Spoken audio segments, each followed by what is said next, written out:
আসসালামু আলাইকুম। ৪৯তম বিসিএসের প্রশ্ন।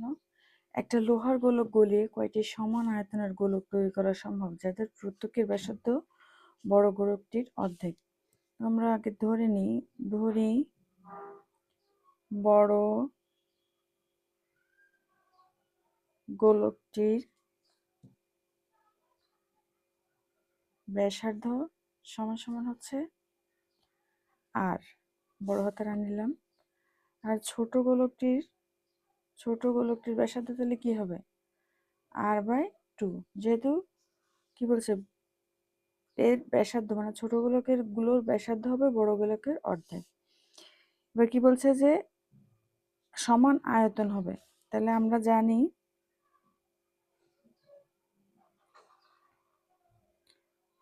জানি গোলকের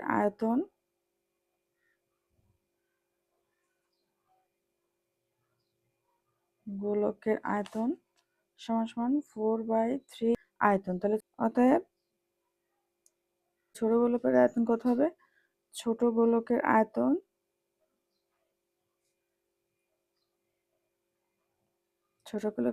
সমান 4/3 পাই r³ আর এর মান কত? ছোট গোলকের r/2 তার হোল কিউব। এবার 4/3 পাই r³ ভাগ 2 গুণে 4, 4 দুগুণে 8। তাহলে 1/8, এটাকে আমরা আলাদা করে নিলাম। 1/8 সমান সমান 4/3 পাই r³। বড় গোলকটির আয়তন আমরা পেয়ে গেলাম। ধরি x সংখ্যক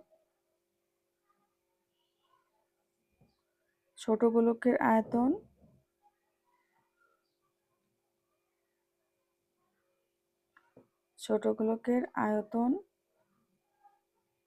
সমান সমান হচ্ছে কি? বড় গোলকের আয়তন। যেহেতু আয়তন সমান সব দুটাই, এখানে বলাই আছে একটা গোলকের গোলকগুলি কয়টি সমান আয়তনের, আয়তনটা সমান হবে। তাহলে এক সংখ্যক ছোট গোলকের আয়তন সমান সমান বড় গোলকের আয়তন।